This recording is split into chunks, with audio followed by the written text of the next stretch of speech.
G'day guys, Mac with the Outer Circle, and in this episode of getting started in the Horus Heresy, the Sons of Horus. Yes, I suppose, number one bad guys, unless you count word bearers, but nobody likes them. Now, the Sons of Horus, they do pretty well from this box. So, 40 tactical space marines, 10 terminators, a Spartan, a contempted dreadnought, and 2 characters on a sesame seed bun. Awesome. When it comes to the characters themselves, well, one of them, this guy, yeah, I could see him in the Sons of Horus. But this guy, yes, he can be made to work. I think the best way to make him work, though, is using some other parts. But before we get to that, to play the Sons of Horus, you're going to need the Liber Hereticus rules. This will give you the rules for both traitor and loyalist Sons of Horus. The next thing to look at is transfers.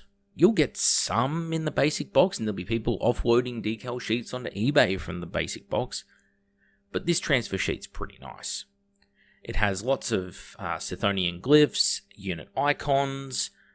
It's all round pretty good. The only thing it lacks, in my mind, is specific iconography for things like heavy support squads or fast attack choices, that kind of thing. It has destroyer markings on there, but that's literally it.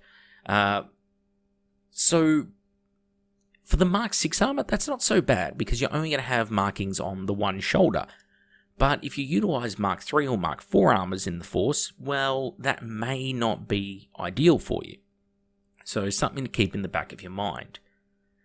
Now, when it comes to upgrading the aforementioned character back here with his gigantic sword, I think something like the Start Collecting Slaves to Darkness, as per the Night Lords video, taking some of these, especially that spiked mace on the guy with the big red horsehead plume, that one there, that mace with the armored gauntlet would look excellent on the character. It just looks brutal. You could call it a Paragon Blade, you could call it a Power Maul, you could call it any sort of power weapon for all it mattered. It just looks brutal.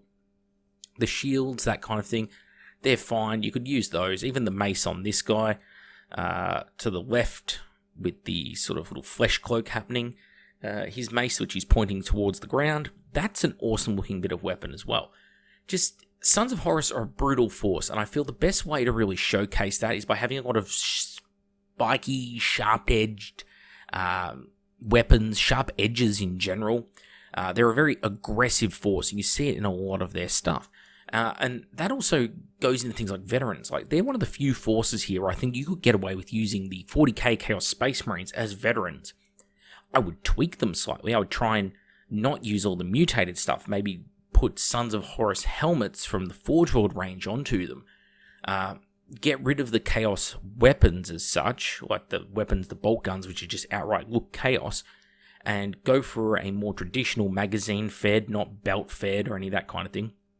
You could utilize these kits pretty well, even as creating different characters for the Sons of Horus, because they will work as characters in your Sons of Horus if you take the time to convert them with different bits. Straight out of the box, though, no, I wouldn't go just using them as Sons of Horus.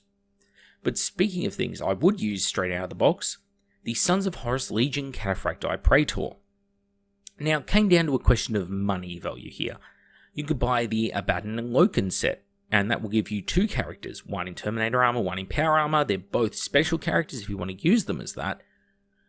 But I think this is just better because it's cheaper for many people who are trying to enter. You're already spending a lot of money on the basic book and rules. So how about we just take a step back? That's where this guy comes in. Excellent. It's Cataphracti Terminator. You can go straight into those Cataphracti Terminator squads. You're going to get your money's worth out of it. So highly recommend this choice. And to finish up, we have 2 different sets of helmets. Mark 4 and Mark 6. I don't think anything marks out these quote-unquote Mark 6 helmets as Mark 6. So I would say use the 2 and intersperse them however you deem fit in the Force. And I say use the 2 because it'll give you more variety. There's 3 different types of head here, and one that's clearly a sort of sergeant's head, and one that's a bear head. And in here, well, funny enough, you get another 3 different varieties of head, none of which really stands out as a sergeant. But by utilizing those, for example, the gold face-plated head here would look excellent back on that character here.